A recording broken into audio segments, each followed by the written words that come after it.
Vous êtes de retour sur le plateau de l'Africa Newsroom. Nous sommes toujours en compagnie de nos éditorialistes Camille Sari, Gracien Roukindikiza et Djemal Mohamed Taleb. Place au dossier du jour.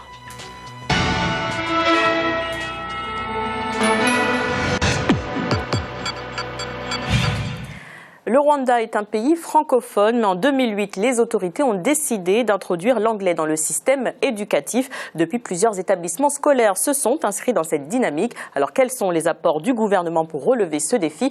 Élément de réponse avec ce reportage d'Olive Adjokotan, notre correspondant au Rwanda. Le basculement du système francophone au système anglophone dans l'enseignement au niveau secondaire et universitaire est sur la bonne voie au Rwanda 6 ans après l'instauration de cette réforme en 2008. Nous sommes ici au lycée de Kigali, un établissement fréquenté par près de 1500 élèves du secondaire. Dans cette classe de niveau 5e secondaire, le cours d'économie est dispensé uniquement en anglais, une mesure appréciée par les apprenants.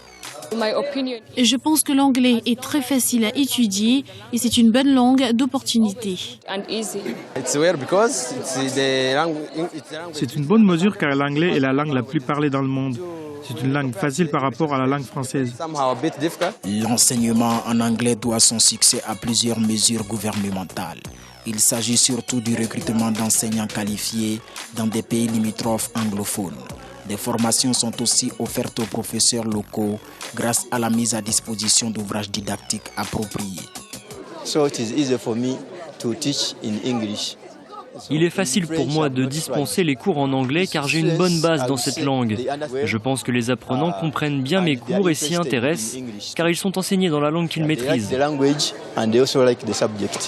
La mesure de dispenser uniquement les cours en anglais au niveau secondaire et universitaire trouve ses fondements à divers niveaux.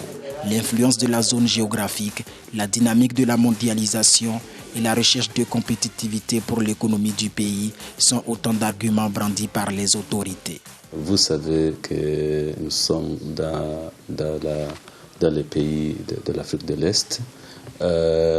Mais compte tenu aussi de la tendance de la globalisation, nous avons vu qu'on ne peut pas accélérer notre économie sans pouvoir prendre autant de décisions comme nous l'avons fait. Cette mesure est aussi une volonté politique des autorités actuelles du Rwanda. Car en 2009, le pays a adhéré au Commonwealth, un regroupement de pays qui a en commun l'usage de l'anglais. Et les apports de cette communauté au pays des mille collines sont considérables dans divers domaines. Quand vous voyez le Commonwealth, les avantages que nous retirons sont énormes. C'est des politiques, ça peut marcher, peut-être ça peut être une politique, mais on voit les avantages qui sont là. Ça peut être une politique, mais les avantages priment d'abord à la politique. Le rapport du Commonwealth, c'est que maintenant, il y a certaines activités qui sont déjà faites. Et on a certaines bourses qui sont octroyées à notre pays, et dans certains pays du Commonwealth. Ça, c'est déjà un avantage qu'on n'avait pas avant. Après 6 ans d'expérimentation de cette méthode dans le milieu de l'éducation au Rwanda, les résultats sont satisfaisants. Car non seulement les apprenants montrent un réel engouement pour l'anglais, mais aussi les populations se familiarisent avec cette langue étrangère. Même dans les rues, on croise avec les enfants qui parlent de l'anglais très, très parfaitement. On croise avec les enseignants, les adultes, dans les magasins, dans les voitures, les taximans. Ils parlent de l'anglais. Mais au Rwanda, on commence à vivre la langue. Alors, le bilan, je peux dire que c'est vraiment très positif. Selon l'objectif des autorités, c'est qu'à l'horizon 2017, une large majorité du pays devrait maîtriser parfaitement cette langue. Et à moins de 3 ans de cette échéance, elle compte maintenir la même politique dans le système éducatif. Ce que nous comptons faire, c'est continuer à faire ce que nous sommes en train de faire, continuer à entraîner nos enseignants, à aimer, utiliser, parler de l'anglais, continuer à distribuer les manuels scolaires, en anglais bien sûr, continuer à faire n'importe quoi qui peuvent mettre nos enseignants et nos apprenants dans une bonne condition d'apprendre cette langue anglaise. Oui. Le Rwanda est historiquement francophone, mais l'instauration de l'anglais dans l'enseignement secondaire est l'occasion pour les apprenants de parler une langue qui prédomine dans la sous-région de l'Afrique de l'Est. Une opportunité à saisir pour les jeunes qui espèrent embrasser une carrière à l'international. À 3 ans de l'échéance de 2017, même si le tournant anglais s'annonce irréversible, pour les professionnels du secteur de l'éducation, la priorité demeure celle de la formation d'enseignants locaux pour remplacer les expatriés venus en renfort. Gratien, quel bilan tirer du bilinguisme au Rwanda? Est-ce un succès, comme on l'a entendu dans ce reportage? Oui, c'est un succès, mais il faut dire, au niveau du reportage, ils n'ont pas parlé de l'historique, parce que de la population rwandaise, et les Rwandais aujourd'hui qui sont au Rwanda, une bonne partie est venue de l'Ouganda. C'était des anciens réfugiés en Ouganda qui ont passé plusieurs décennies en Ouganda, d'autres en Tanzanie. Ce sont des pays anglophones, c'est-à-dire qu'ils ne parlaient pas le français, comme le président Kagame, quand il est arrivé au pouvoir, il ne parlait pas français. Maintenant, les gens disent qu'il parle, il entend, mais il ne parle pas en public le français. Et d'autres sont venus du Burundi et d'autres du Congo, où les gens parlaient français. Donc, il s'est posé un problème. Il y avait un enseignement qui était... Il y avait des gens qui parlaient anglais, d'autres qui parlaient français. Le problème se posait dans quelle langue il fallait enseigner. Certains faisaient des études en anglais, d'autres en français.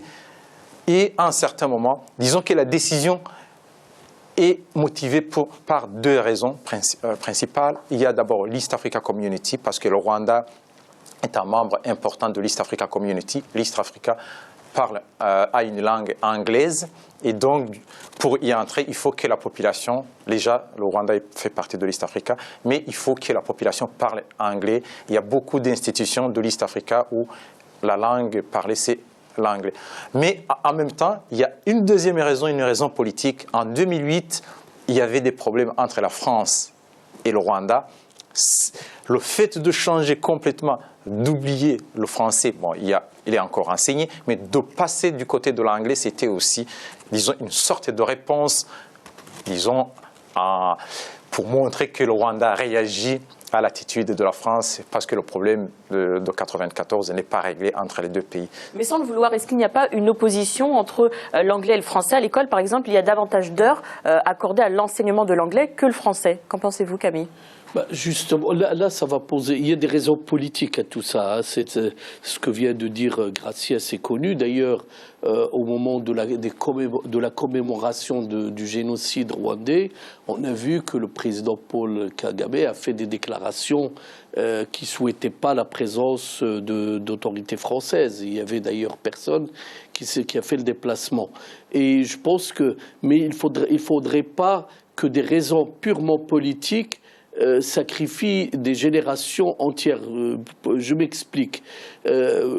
Ok, d'accord pour le bilinguisme. Moi, je suis partisan du bilinguisme, même du trilinguisme, qui est le français et l'anglais, parce qu'il ne faut pas oublier que si les voisins, il y a des voisins qui sont anglophones, la grande majorité des pays en termes de PIB, en termes de puissance économique, ils sont francophones en Afrique. Donc il faut essayer de développer ce bilinguisme, c'est-à-dire le français et l'anglais, pour justement réaliser cette intégration régionale. Mais le deuxième problème qui me paraît là, on en parle dans le reportage, mais qui est connu, qu'on a vérifié un peu partout, c'est lorsque il y a une introduction d'une nouvelle langue de façon accélérée, sans passer par des phases. Là, on élimine tous les enseignants qui étaient là, des enseignants francophones. On dit qu'on va les former, mais moi j'ai fait beaucoup d'anglais, mais je ne parle pas aussi bien l'anglais que je parle l'arabe ou le français. Donc ça met du temps. Et la meilleure solution, c'est de faire, comme ça a été fait au Maroc à un moment donné, quand ils ont introduit l'arabe tout en gardant le français, il y avait chaque année, il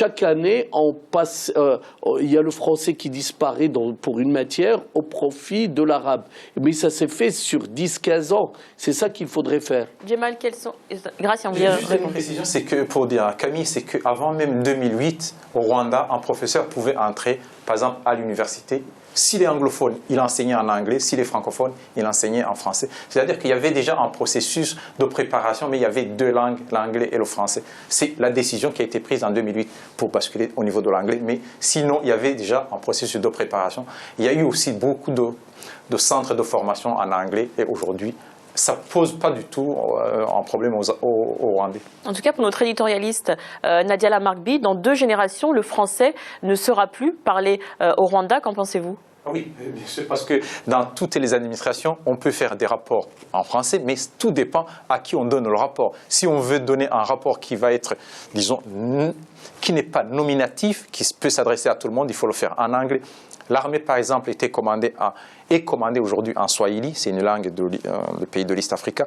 Aujourd'hui, l'armée, la langue de commandement au niveau de l'armée est en train de passer à l'anglais.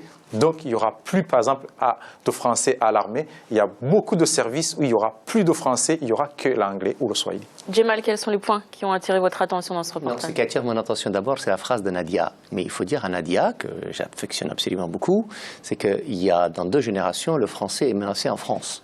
Et que l'une des difficultés du français, c'est qu'il est en recul partout, y compris en France. Vous savez, la décision qui a été prise l'année dernière par le ministre de l'Éducation et de l'Enseignement supérieur, c'est d'autoriser l'enseignement des matières, toutes les matières, en anglais, y compris dans les universités françaises. Et donc, il y a un affaiblissement du français partout. Alors, parlons du Rwanda. Est-ce qu'il y a un affaiblissement général du français en Afrique? La réponse est oui. Et donc, les Rwandais appliquent de ce point de vue-là une logique qui consiste à dire nous enseignons d'abord la langue la plus importante. Alors, est-ce qu'ils l'ont fait que pour ça? On n'est pas naïf, c'est évidemment que non. Il y a, dans le fond de tout cela, un bras de fer très vieux, très puissant, très fort, entre le régime de Paul Kagame et le gouvernement français, ou les gouvernements français successifs. Ça, c'est une réalité. Moi, ce que j'aurais souhaité, c'est que le Rwandais ne soit ni francophone ni anglophone, mais qu'il soit d'abord bantouphone. Et que donc le premier souci, c'est de parler, excusez-moi, la langue de leur pays, que les enfants réfléchissent par leur langue de leur pays. Cette difficulté se pose au Rwanda, elle se pose ailleurs. Donc, les administrations coloniales nous ont tous appris une belle langue. Moi, je suis absolument francophone impénitent, mais enfin, je suis d'abord hassaniaphone. Et donc, mon premier souci, c'est de réfléchir par la langue de ma mère et de mes ancêtres. Ça, c'est mon premier souci. Est-ce que cela m'empêche pour autant d'apprendre les langues étrangères? La réponse est non. Est-ce que j'ai obligation d'apprendre les langues étrangères? J'espère que oui. L'une des difficultés qu'ont les Américains, et d'ailleurs, ils ont une phrase très célèbre qui consiste à dire « Ah, pour peu que les étrangers parlent tous une seule langue, c'est très compliqué. » Parce qu'eux sont absolument ignares de ce point de vue-là des langues étrangères. Donc, je pense que les langues étrangères, c'est une bonne chose. Mais, ce que j'aurais souhaité chez donc, le président Kagame, et tout le monde convient que le système éducatif rwandais est bon. Tout le monde convient que le ministère de l'Éducation rwandais fonctionne admirablement bien. Et donc, il y a une chose qu'on ne peut pas reprocher à Paul Kagame, c'est bien celle-là. La difficulté, c'est que si cette décision est prise parce qu'on considère que le monde, l'outil international d'utiliser aujourd'hui est l'anglais, et que nous avons besoin pour aller être plus performants, plus rapides et réagir assez rapidement dans la zone où on est aussi, pas d'ailleurs seulement dans les zones étrangères. Et donc, on a besoin du développement de l'anglais chez soi, oui. Si c'est fait uniquement dans une guéguerre franco-rwandaise, ça, c'est plus compliqué pour moi. Gracien, vous voulez réagir? Oui, juste pour rajouter un point, une information, c'est qu'au Rwanda, les 2 langues officielles, c'est le Kinyarwanda et l'anglais. Donc, le Kinyarwanda, on l'apprend à l'école primaire. Et si on se spécialise aussi, d'abord on apprend à écrire en Kinyarwanda, après on passe à l'anglais et au français. Donc, c'est fait parallèlement. Les Rwandais, en général, en Rwandais moyen, parlent le Kinyarwanda, le Swahili, maintenant le français et l'anglais, ou 3 langues au minimum. Justement, d'ici 2017, le gouvernement souhaite que tous les élèves parlent l'anglais, le français et le Kinyarwanda. Quel moyen d'accompagnement mettre en place pour relever ce défi? Non, mais ça, oui, Sandra, ça passe évitablement par la formation. Bon, ça a été dit dans le reportage et on voit qu'il y a un effort de formation. Ça passe, il faudrait, c'est bien de faire venir des enseignants anglophones des pays voisins, mais là, le risque aussi, c'est que les enfants rwandais perdent un peu la quintessence de leur culture, parce que quand on fait venir des anglophones de la région, ils ne vont pas leur apprendre leur propre histoire, leur propre culture. Je pense qu'il faut toujours aller dans ce genre de domaine, il faut aller progressivement, ils ne sont pas pressés. N'importe quel État du monde, n'importe quel peuple a l'éternité devant lui. Ça peut se faire sur 20 ans, 30 ans. Pourquoi se dépêcher? Et ça a été l'erreur de l'arabisation forcée en Algérie, au Maroc. On sait ce que ça a fait. C'est que ça a fait que, regardez en Algérie par exemple, au lieu qu'il y ait des enseignants algériens qui enseignent aux enfants algériens, les francophones sont partis parce qu'ils ne connaissaient pas un mot de l'arabe, on a fait venir des frères musulmans, mais vraiment des exclus du régime, bon, des persécutés, tout ce qu'on veut, des Syriens. Ils sont venus, ils ont enseigné l'arabe et ils ont enseigné l'intégrisme. Et ça explique pourquoi il y a eu cette explosion en 90. Il faut aller, quand c'est comme ça, il ne faut pas politiser le débat, il faut aller progressivement, introduire plusieurs langues, c'est très bien, les enfants sont capables de maîtriser plusieurs langues, mais il faut l'étaler sur 20 ans. Djemal. Camille, évidemment, c'est un débat qu'on a déjà eu et on n'est naturellement pas d'accord. Camille, on peut apprendre l'arabe, apprendre la langue de ses parents, de ses ancêtres, sans apprendre l'islamisme politique. Ça n'a rien à voir. Et donc le mélange, l'amalgame... Non, l'amalgame, je finis. L'amalgame, de toute façon, n'est pas possible du tout et il n'est pas acceptable. Deuxième chose, c'est que nous apprenions des langues étrangères, c'est même plus que salutaire, c'est une nécessité. Qu'on réfléchisse d'abord par la langue de ses ancêtres est une bonne chose. Le sacrifice dont tu parles des générations futures n'a juste aucun sens. On ne peut pas dire à des populations, vous êtes sacrifiés parce que vous allez apprendre la langue de vos ancêtres. Je vais prendre un exemple simple. Les Israéliens ont déterré une langue qui s'appelle l'hébreu, qui est aujourd'hui la langue de la science, de la technologie, et qui est à la pointe de toute la recherche universelle. Croyez-moi, elle est parlée par combien? 10 millions d'Israéliens, pas au-delà. Et d'ailleurs, tous ne la parlent pas très bien. Non, mais je ne mélange rien. C'est-à-dire que l'obligation... Ce n'est pas une culture anglophone à l'origine. Mais pourquoi? Mais non, mais les Rwandais... La question ne se pose pas là. Mais la question... Mais le français aussi est une langue étrangère. Oui, mais d'accord, mais le problème... Il ne faut pas tout mélanger. Il ne s'agit pas de là. Non, mais il ne faut pas mélanger. Si on veut aller jusqu'au bout de maîtrise de la langue maternelle, il faut commencer par les langues du pays d'origine, c'est-à-dire c'est ni l'anglais ni le français. Là, je te rejoins beaucoup plus. Ensuite passer et de façon progressive au français et à l'anglais en fonction des zones géographiques. Ça peut être comme au Cameroun, il y a les anglophones et les francophones. Mais on ne peut pas dire... Camille, tous les spécialistes de l'éducation nationale conviennent que le Rwanda... Je ne mets aucun avis sur le choix des Rwandais de faiblir le français au profit de l'anglais pour des raisons politiques. Moi, je pense qu'il est absolument possible de faire les deux. Et comme je suis francophone absolument impénitent, je pense que le français est une bonne langue et il n'y a aucun problème. Mais cela dit, la langue d'usage universel, y compris en France désormais, devient de plus en plus... Pardon de dire hélas, l'anglais. Mais c'est comme ça. Et donc que les Rwandais s'adaptent à l'univers mondial dans lequel ils se trouvent et que ça ne soit pas uniquement pour des raisons de guéguerre politicienne avec la France, ce serait une bonne chose. Toutefois, et c'est là que je rejoins Camille, moi je pense que nous avons l'obligation au départ de réfléchir par sa langue. Et après, on adapte les langues étrangères qui sont, de mon point de vue, un excellent usage de communication et d'ouverture. Ce qui se passe au Rwanda, c'est que quand on est petit, on parle le Kinyarwanda. Dans les familles rwandaises, même quand il y a des intellectuels, c'est un pays, un peuple qui garde très bien la culture, les valeurs culturelles. Ils parlent le Kinyarwanda, ils gardent leurs valeurs, ils apprennent d'autres langues, mais ils se parlent souvent en Kinyarwanda et tout ce qui tourne autour de la culture est gardé, quelles que soient les langues qu'ils peuvent parler, que ce soit l'anglais, le français ou le swahili. C'est vraiment un peuple qui a beaucoup émigré, qui est parti à cause des guerres qui sont passées dans ce pays, mais qui ont gardé, même dans les pays d'accueil, la culture. Et aujourd'hui, c'est un des pays vraiment qui garde beaucoup les valeurs traditionnelles, les valeurs culturelles. Camille, selon vous, est-ce que cette méthode rwandaise pourrait être appliquée à tous les États africains? Je pense sincèrement qu'il faudrait vraiment, dès l'école, on va dire l'école maternelle, donc au bout du pays, c'est assumé d'une manière ou d'une autre, soit c'est l'église, soit c'est l'école coranique. Mais à l'école primaire, il faut commencer par sa langue maternelle, sa langue du pays, par sa culture, celle qui est parlée par la famille, qui est héritée des ancêtres. Et il y a des contes, les grands-mères racontent aux enfants des histoires dans la langue maternelle. Là, moi, je suis fier d'avoir appris d'abord l'arabe. Ensuite, dès la deuxième année de l'école primaire, on apprend le français et l'anglais. Et ça commence à se faire parce que justement, Gemal parle de l'enseignement de l'anglais à l'université. C'est marginal, ça touche quelques centaines ou de milliers. C'est pas toute l'université française. Par contre, ce qu'il faudrait vraiment, dès l'école primaire maintenant, dans beaucoup d'écoles, les enfants, ils ont le choix maintenant d'apprendre une langue de pays étrangers. Le portugais, il y a le portugais, l'arabe, le chinois. Puisqu'on parle de l'anglais, mais la langue la plus parlée dans le monde, c'est le chinois d'abord. Et ensuite l'arabe, il ne faut pas l'oublier. Donc, plusieurs langues, ok.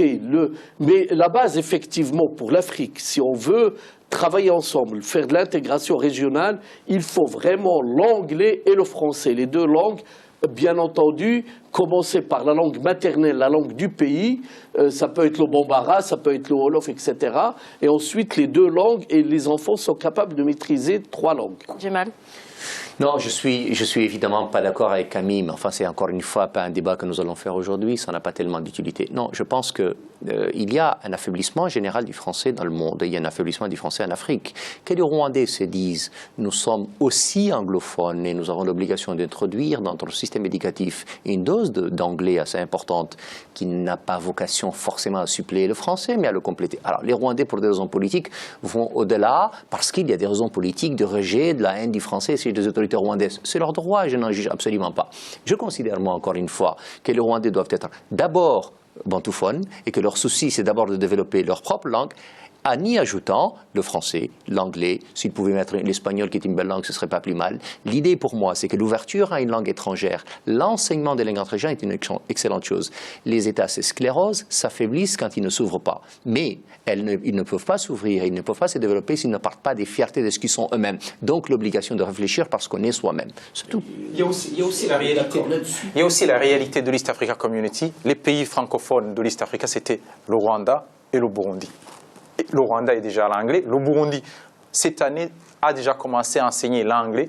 Bientôt, l'anglais, même à l'école primaire. C'est un pays francophone. Il y aura le français, il y aura aussi l'anglais parce que c'est la réalité. Revenant sur le Rwanda, c'est qu'il faut tenir compte du fait qu'il y a pratiquement deux composantes au niveau des langues étrangères. Parce qu'ils parlaient tous le Kinyarwanda. Il y a des gens qui parlaient l'anglais, qui ne parlaient pas français.